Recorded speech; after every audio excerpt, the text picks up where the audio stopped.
ஓம் ஸ்ரீ குருப்யோ நமக. ஹரஹர சங்கர ஜெய ஜெய சங்கர. தெய்வத்தின் குரல் முதல் பகுதி. சகல மார்க்க நிறைவான சரவண பவன். பரமாத்மாவை அடைய 4 மார்க்கங்கள். அவையாவன ஞானம், பக்தி, கர்மம், யோகம். சரீரம், மனசு இதற்கெல்லாம் ஆதாரமாக இருக்கிற ஆத்மா என்ன என்ற விவகாரத்திலேயே எப்போதும் இருந்து கொண்டிருந்தால் கடைசியில் அது தானே பளிச்சிடுகிறது, ஃப்ளாஷ் மாதிரி.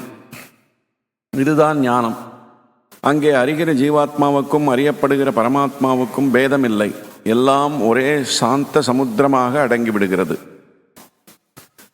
சிலருக்கு இந்த சாந்தியை விட பரமாத்மாவோடு ஒன்றாக சேர்ந்து கரைந்து விடுவதை விட கொஞ்சம் பிரிந்து அவரிடம் அன்பாக இருந்து கொண்டிருப்பதில்தான் ருச்சி இருக்கிறது. இவர்கள் பக்தி செய்கிறார்கள், அதனால் பரமாத்மாவின் கருணையை பெறுகிறார்கள். இவர்கள் செய்யும் பக்தி, சுவாமி திருப்பி செய்யும் கருணை, இரண்டும் அன்பு என்பதன் 2 ரூபங்கள் தான். ஞானம் அறிவு வழி, பக்தி அன்பு வழி. மனசையும் கடந்துவிட்டால் ஞானம். மனசை வைத்துக்கொண்டே பக்தி செய்ய வேண்டும். இதே மாதிரி சரீரத்தை வைத்துக்கொண்டு கர்மாக்களை செய்கிறோம். அப்போதும் கூட நமக்கென்று பண்ணிக்கொள்ளாமல் லோக உபகாரமாக பண்ணி அதன் பலனை ஈஸ்வரனுக்கு அர்ப்பணம் செய்தால் அதிலேயே ஒரு ஆனந்தம், நிறைவு இருக்கிறது. இவ்வாறு பற்றில்லாமல் கடமையை செய்வது கர்ம மார்க்கம். மனசை நிறுத்த முடியாததாலேயே ஆத்மாவை தெரிந்து கொள்ள முடியவில்லை. மனசு கட்டுப்படாமல் ஓடுகிறது. ஆனால் மூச்சை கட்டுப்படுத்தி நிறுத்திவிட்டால் மனசும் நின்றுவிடும். நமக்கு பிராணன் என்று ஒன்று இருக்கிறது. பேருயிர் ஒன்றிலிருந்துதான் இந்த பிராணன் புறப்பட்டிருக்கிறது. அதனால் இந்த பிராணனை சில தினுசுகளில் கட்டுப்படுத்தி சமநிலைக்கு கொண்டு வந்து விட்டால் பிராண மூலமான பேருயிரை, பரமாத்ம சக்தியை அடைய முடிகிறது.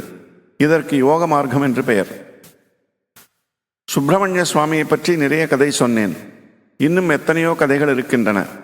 அவருடைய மகிமைக்கும் லீலைக்கும் முடிவே இல்லை.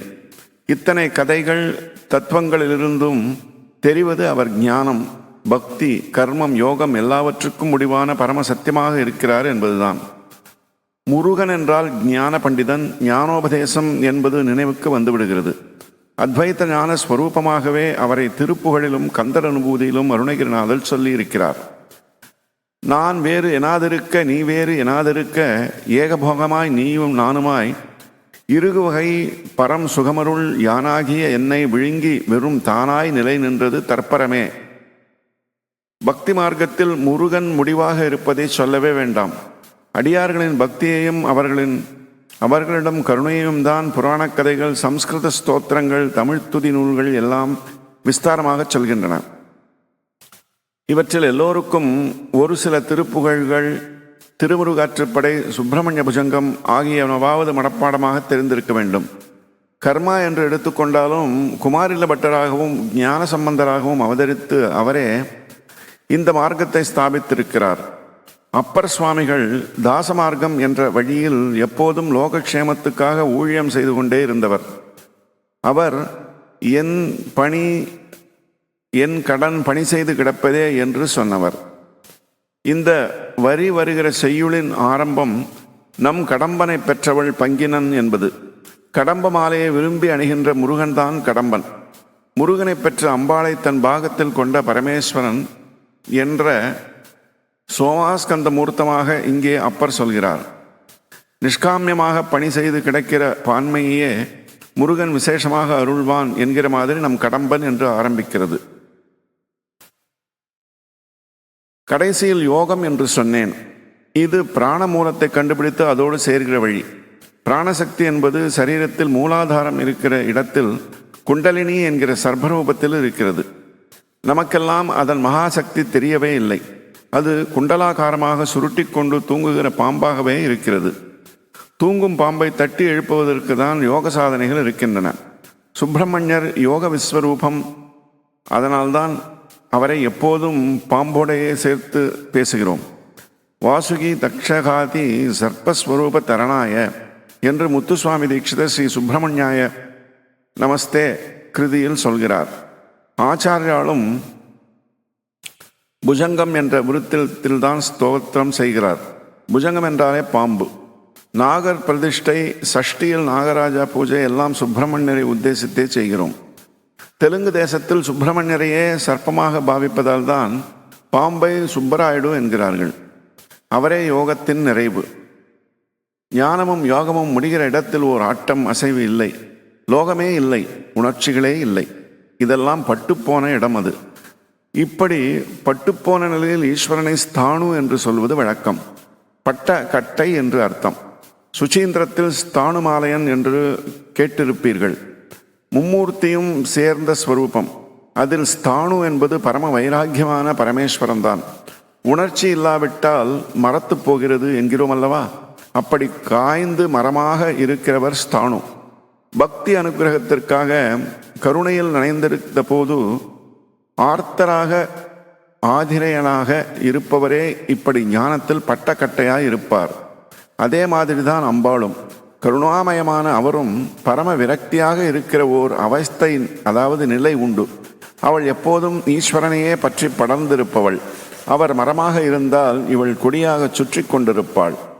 ஸ்ரீ சைலத்தில் அவர் அர்ஜுன, அதாவது மருத மரமாக இருக்கிறார். இவள் மல்லிகை கொடியாக சுற்றி கொண்டிருக்கிறாள்.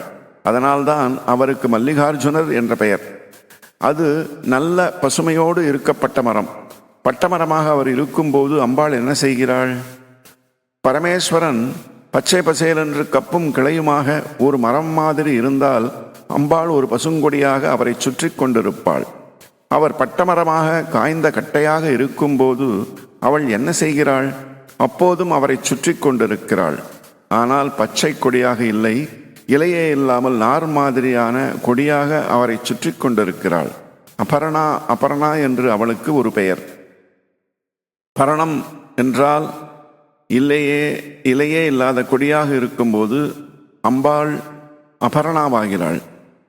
பர்வதராஜகுமாரியாக பிறந்து ஈஸ்வரனை பதியாக அடைவதற்காக அம்பாள் தபஸ் பண்ணின போது இலையை கூட சாப்பிடாமல் கடும் நியமத்தோடு இருந்ததாலேயே இந்த பெயர் உண்டாயிற்று என்று ஓர் அர்த்தம் சொல்வதுண்டு. எனக்கென்னவோ ஸ்தானுவாக ஈஸ்வரன் இருக்கும்போதும் அவனை விடாமல் பற்றி கொண்டிருக்கின்ற அம்பாள் கொடிதான் அபரணா என்று தோன்றுகிறது. ஈஸ்வரனும் அம்பாளும் இருந்தால் சோமாஸ்கந்தமாக அங்கே சுப்பிரமணியரும் இருக்க வேண்டுமல்லவா? ஈஸ்வரன் ஸ்தானுவாகவும் அம்பாள் அபரணாவாகவும் இருக்கும்போது முருகன் எப்படி இருக்கிறார்? விசாகராக இருக்கிறார் என்று சொல்லலாம். சாகை என்றால் கிளை என்று அர்த்தம். வேதத்தில் பல கிளைகள் உண்டு. அது ஒவ்வொன்றுக்கும் இன்ன வேத சாகை என்றே பெயர் சொல்வார்கள். வி என்பது பல அர்த்தங்களில் வரும். சில சமயங்களில் ஒன்றை உயர்த்தி காட்ட வி சேர்ப்பதுண்டு. உதாரணமாக ஜெயம், விஜயம். ஆனால் விக்கு எதிர்மறை பொருளும் உண்டு. தவா என்றால் புருஷனை உடையவள், விதவா என்றால் புருஷன் இல்லாதவள். இந்த ரீதியில் விசாக என்றால் கிளை இல்லாத என்று அர்த்தம். அப்பா பட்டக்கட்டையாகவும் அம்மா இலையில்லாத கொடியாகவும் இருக்கும்போது குழந்தை முருகனும் கிளையே இல்லாத கீழ்கன்றாக இருக்கிறார்.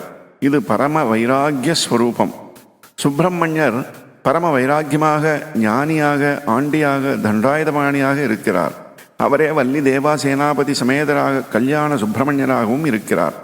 இம்மை மறுமை இரண்டுக்கும் உதவுபவராகவும் வழிகாட்டுபவராகவும் அவர் இருப்பதையே இந்த இரண்டு கோலங்களும் காட்டுகின்றன.